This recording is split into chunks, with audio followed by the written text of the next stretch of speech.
زن چی گفت؟ مخور حول ابلیس تا جان دهد. مرد گفت تا امروز من فکر کردم تو مردک هستی، تا امروز من فکر کردم تو عقیده اسلامی داری، تا امروز من بالای جای نماز تو را میدیدم فکر کردم تو همه را از خدا میدانی.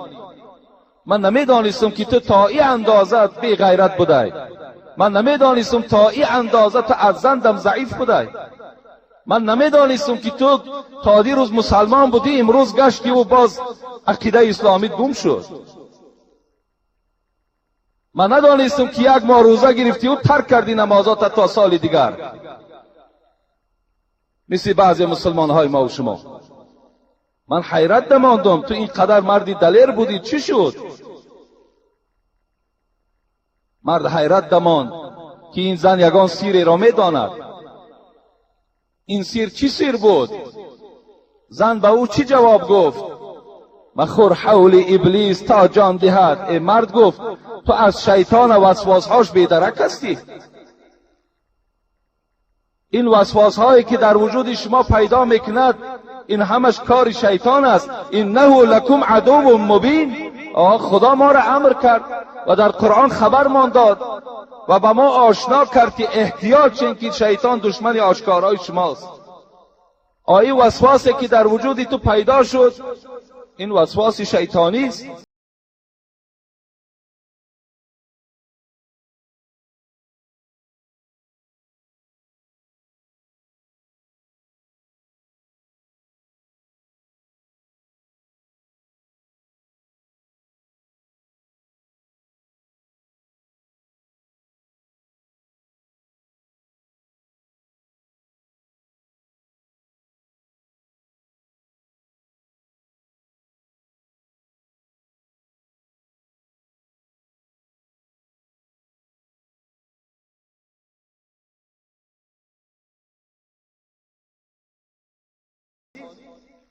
مخور حول ابلیس تا جان دهد. زن گفت همان که دندان دهد همان نان دهد. آن ذاتی که گفت دندان ای را برآورد، همان ذات گفت این طفل فراموش نمیکنه. همان ذاتی که ای را به وایه رسانید، همان ذات چیکار بکند؟ باز از پی رزقش است.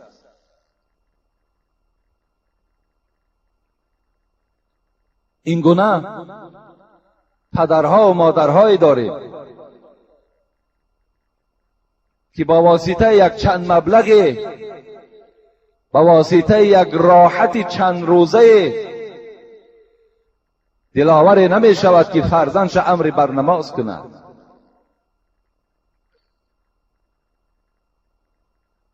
این سه سوال حضرت عبدالله ابن عباس جواب گفتند. بعد از این 3 روز گذشت. این سوال دهنده ها نزد حضرت علی آمدند، داماد پیغمبر.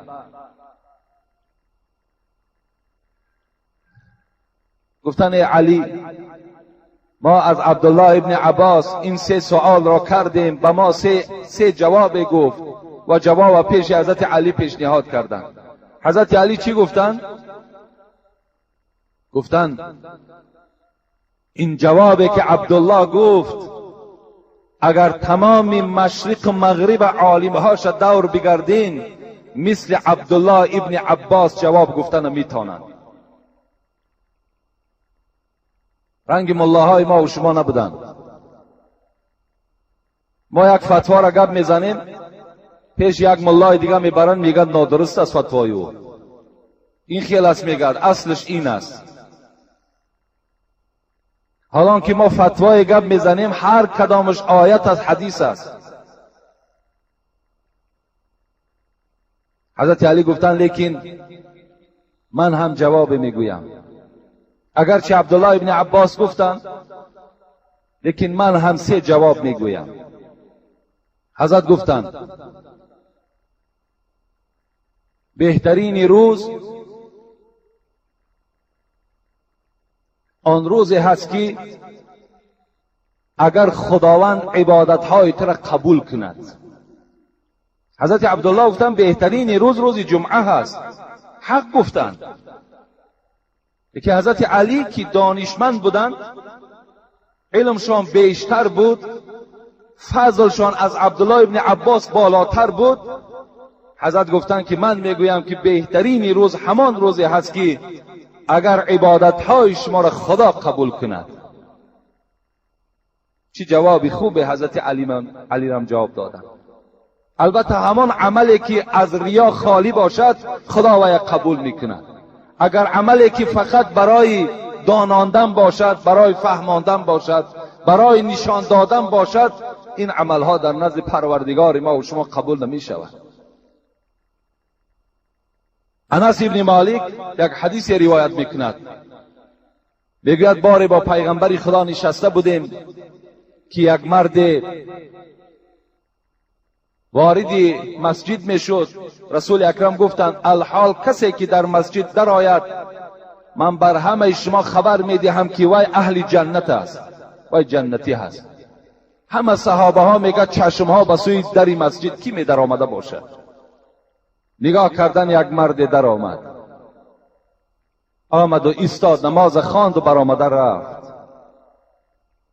باز فردا رسول اکرم گفت الحال شخصی می در آید که من بشارت میدهم او را با جنت، وی اهل جنت است. صحابه میگن نگاه کردیم باز همون مرد در آمد. سوم روزم این گونه.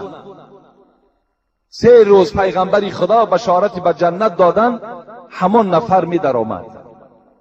عبدالله ابن عمرو میگوید من در حیرت ماندم و دوست داشتم که من هم اهل جنت باشم و در حال نزد این مرد رفتم.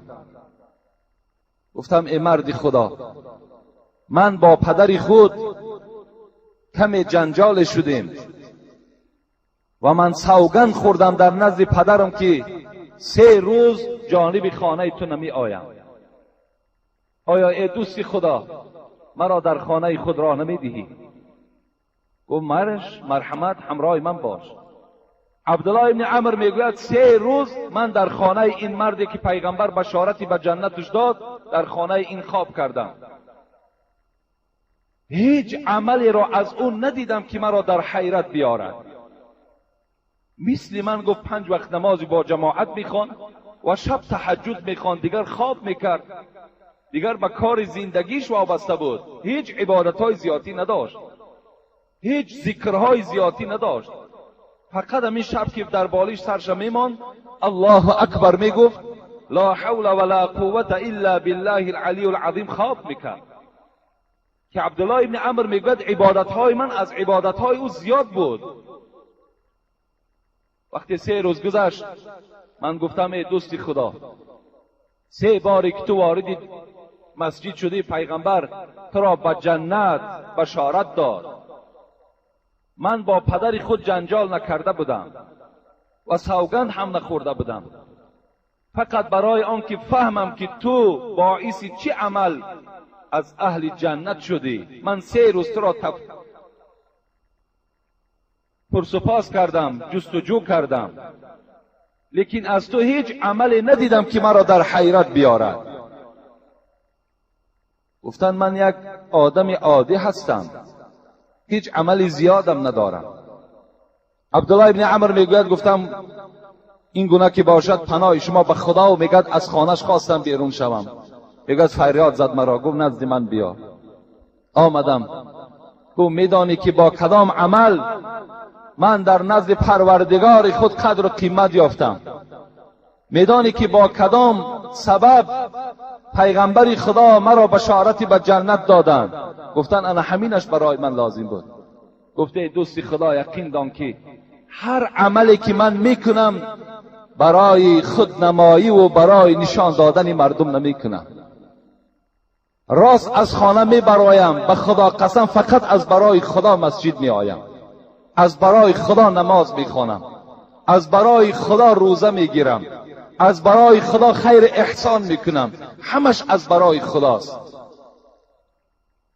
و دیگر عملی که من در دل دارم این است که هر برادری من اگر با دولت شود، هر برادری من اگر بهترین خانه ها را اگر آماده کنند من در دلم حسد ندارم. این دو عمل گفت مرا از اهل جنت گردانی، از اهل جنت گردانی. چی خوش می شود که امروز عملهای ما و شما هم خالی از ریا باشد، برای نشان دادن نباشد. همین برادرانی که امروز یک ماه عبادت کردند، بعد یک ماه ترک میکنند میروند، همین عملهای اینا گواهی نمیدهد که اینا از برای خدا نبوده است؟ آیا عبادت بعد رمضان از فرض نیست؟ آیا لازم نیست؟ و دیگر عملی که این دوست خدا داشته است خالی از حسد بوده است. امروز چی شد این مردم ما و شما را که برای یک برادر مؤمن مان که اگر ذره پیشرفت کند در حال بخل و بخیلی و حسد وجود ما و شما را فرا میگیرد.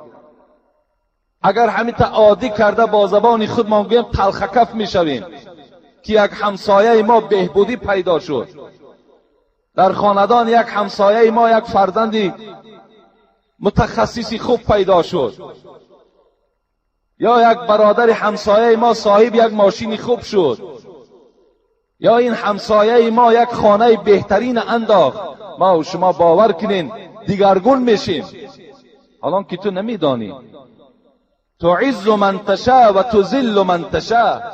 خداوند گفته ایستاده است من عزت میتم هر کسی را میخوام، خار میکنم هر کسی را که میخوام.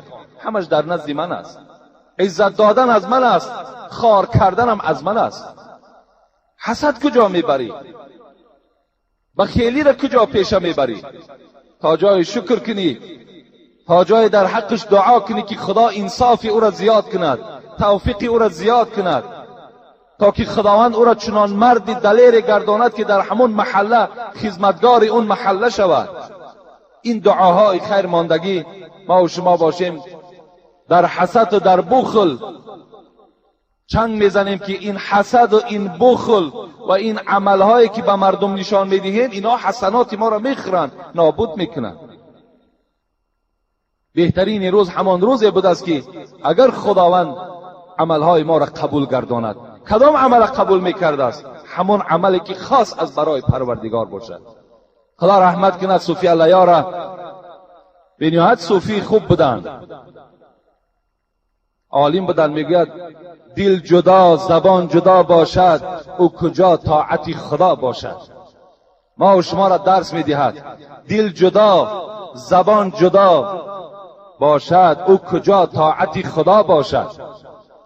در زبانت مسلمان کاملی، در زبانت از روی زبانت از روی سر و فرمه‌ای که پوشیده همه بیند میگد از این ده آدم مسلمان و کامل وجود ندارد، لیکن باطن دیگر چیز میخواهد، زبان دیگر چیز میخواهد. دل جدا زبان جدا باشد، او کجا طاعت خدا باشد. جسم در خانقاه و دل در سیر، این چنین بندگی چی خط و چی خبر. جسم در بالای جای نماز است و دل در دیگر موضع ها دور زده ایستاده است. این چگونه نماز است میگد؟ این چگونه عبادت است؟ دست در سبحه، زبان در یاد، دل در انجام دنیوی فریاد. در دست تسبیح داری، در زبانت ذکر داری، الله اکبر سبحان الله، لیکن این دنیا فقط طلب، این دل طلب دنیا دارد. در این دل فقط و فقط زینت‌های دنیایی چرخ میزند. حضرت باز میگوید ظاهرا خود حرقه پوشی ها، ظاهر تا نگاه کنن از مولوی و از یگان ملا و یا که ایشان هیچ فرقی نداری. ظاهرا خود حرقه پوشی ها، باطنا خود مکر و فریبی ها. درون پر از مکر است، پر از فریب است. حضرت در آخر برای این گونه طایفه ها چی گفتند؟ این چی طاعت چی بندگی باشد ای انسانی که زبان تو با دل تو برابر نیست، این چی طاعت چی بندگی باشد، مردنت به که زندگی باشد. مردن بهتر گفتن از این زندگی که، از این رفته که، از این نیت که تو در دل داری. بهترین عمل همون عملی بود است که خالی از ریا باشد و او مقبول پروردگار می شود. بهترین ماه کدام ماه است؟ حضرت گفتن همون ماهی که در او اگر بنده توبه به سوی پروردگار کند. حضرت عبدالله گفتن بهترین ماه رمضان است. حضرت علی میگوید بهترین ماه همان ماهی است که انسان در او توبه کند. برادرای عزیز، این یک ماه رمضان من باوری دارم که از بسیاری ما و شما ماه توبه قرار گرفت. بسیاری از جوانهای ما و شما از راههای نافهمی و از راههای نادرست در این ماه مبارک توبه کردند و به سوی پروردگار بازگشت کردند. و بگذار که این توبه شما توبه ابدی الی الله توبه نصوحا. این کسانی که ایمان آوردید بر خدا توبه کنید به سوی پروردگارتان توبه نصوح. توبه نصوح را مفسرات توبه صادقانه میگویند، توبه از صدق، توبه که دوم باره توبه شکست نداشته باشد، توبه ابدی باشد. و آن برادرانی که در این ماه مبارک تسلیم شدند در امرهای پروردگارشان، از آنها خواهش میکنم و این آیه های قرآن و احادیث های پیغمبر خدا را به آنها میرسانم که اگر بازگشت نداشته باشین، اگر شما باز توبه شکنی داشته باشین، شما توبه صادقانه نکرده بدهین و این عبادت هایی که شما کردین این عبادت ها خالی از ریا نبوده است. و ما و شما برادرای عزیز آن کسانی را که در پهلوهای خود میبینیم ملامتشان نکنیم که تو تا دیروز فلانی بودی تا امروز فلانی شدی. گفته اون برادرانی که امروز در پهلومان میبینیم خرسند شویم. مالک ابن دینار قصه میکنند، میگوید که گاه بار میگه در راه می آمد نگاه کرد که یک آدمی مست عرق نوشیدگی، در راه میگه یک طرفه میگه افتیدگی. البته عاقبت عرق به همه ما و شما معلوم است که هر کسی که عرق می نوشد وای بی جزا نمیماند. شما پرسان کنین هر کسی که عرق نوش است باور کنین عاقبت چی دارد؟ عاقبت یا بیماری در وجودش پیدا شده است یا اینکه یگان شکستی در خاندانش آمده است. و بسیاری از صدمه هایی که در راه رخ میدهد همه همون انسان ها اکثریتش آدم های مست هستند و بسیاری همون انسان هایی که حتی جان خود از دست میدهند در حالت مستی از دست میدهند. میگوید آمد نگاه کرد که در یک پهلوی خوابیده هست و مست است. باز به زمین مستی چی میگوید؟ الله اکبر، الله اکبر. میگوید مالک ابن دینار وقتی احوال او را دیدن خیلی نفرت آور بود و گفتن این انسان با این دهان ملوث، با این دهانی که بوی خمر می آید، با این وجود ناپاک خود باز الله اکبر می گوید. این نام محبوب مرا می گوید، این نام را می گوید که من شبن روزن خود الله اکبر می گویم و این جایز نیست که می گوید با این دهانی آلوده از خمر الله اکبر گوید. گویان می رود می گوید در یک ظرف آب می آرد و دهان همین آدم مست می گوید می شوید تازه می کند تا که از زبان همین دهانی شسته همین الله اکبر صادر شود. و بالای سر این آدم مست می ایستد و چی میگوید؟ اللهم اهدی هذا المخمور. ای پروردگار، حال این بنده به تو معلوم است. ای خدای مهربان، این بنده ای خدا از شرمندگی نجات بده. ای پروردگار، این بنده ای خودت از خواری نجات بده. خدای مهربان، مثل دیگر بندگان دیگر این بنده ای خودم اهل هدایت بگردان. آمین یا رب العالمین. میگوید بیرون میشود. فردا میگوید خواب بود حضرت مالک ابن دینار که در خوابش یک هاتف میگوید، یک صدای داد: ای مالک، تو زبان اون آدم مستی که دوست نداشتی که با اون دهان آلوده خود نام الله را گیرد و تو دهان او را با آب که پاک کردی و دعا کردی، ما که خدای تو هستیم بطن او را، درون او را پاکیزه گردانیده و او را اهل هدایت گردانیده. حضرت مالک میگوید وقتی که من سحر بامداد آمدم، نگاه کردم در یک گوشه یک مرد که تاریکا تاریک می آمد.